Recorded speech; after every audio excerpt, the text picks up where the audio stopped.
ভারতের শিক্ষামন্ত্রী ধর্মেন্দ্র প্রধানের পদত্যাগের দাবিতে বিক্ষোভে নেমেছে ককরোচ জনতা পার্টি সিজেপি। অভিযোগ, মেডিকেল ভর্তি পরীক্ষার প্রশ্নপত্র ফাঁস ও প্রযুক্তিগত ত্রুটি সহ বিভিন্ন নিয়োগ পরীক্ষার অনিয়ম।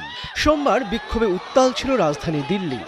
এ সময় তারা সংসদ ভবন অভিমুখে পদযাত্রা করার চেষ্টা করলে পুলিশ আন্দোলনকারীদের ওপর টিয়ার গ্যাস ছোড়ে ও লাঠিচার্জ করে। এতে পুলিশ সদস্য সহ বেশ কয়েকজন আহত হয়েছেন। গ্রেপ্তার করা হয় অনেক বিক্ষোভকারীকে। উত্তেজনাপূর্ণ পরিস্থিতির মধ্যেই আন্দোলনকারীদের দুই প্রতিনিধি কেন্দ্রীয় স্বাস্থ্যমন্ত্রী জগৎ প্রকাশ নাড্ডার সঙ্গে বৈঠক করেন। বৈঠকে আন্দোলনকারীদের পক্ষ থেকে একটি লিখিত স্মারকলিপি তুলে দেওয়া হয়। পরে নাড্ডা জানান, আন্দোলনকারীদের অনুরোধেই এই বৈঠক অনুষ্ঠিত হয়েছে।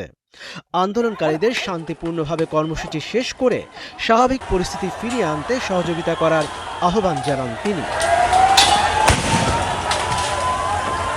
আন্দোলনকারীদের পক্ষ থেকে জানানো হয়, সরকারের কাছে তাদের দাবি পৌঁছে দেওয়া হয়েছে এবং বিষয়টি নিয়ে আলোচনার আশ্বাস পাওয়া গেছে।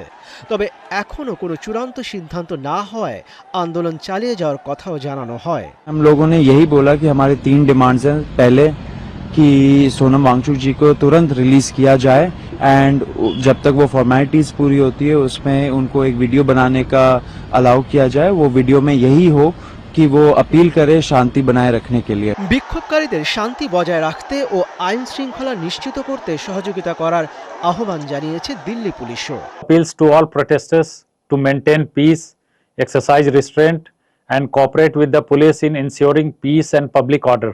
এদিকে আন্দোলনরত শিক্ষার্থীরা নিজেদের অধিকারের দাবি তুলেছে বলে মন্তব্য করেছেন কংগ্রেস নেতা রাহুল গান্ধী। মনিরুজ্জামান বাবু, ৭১।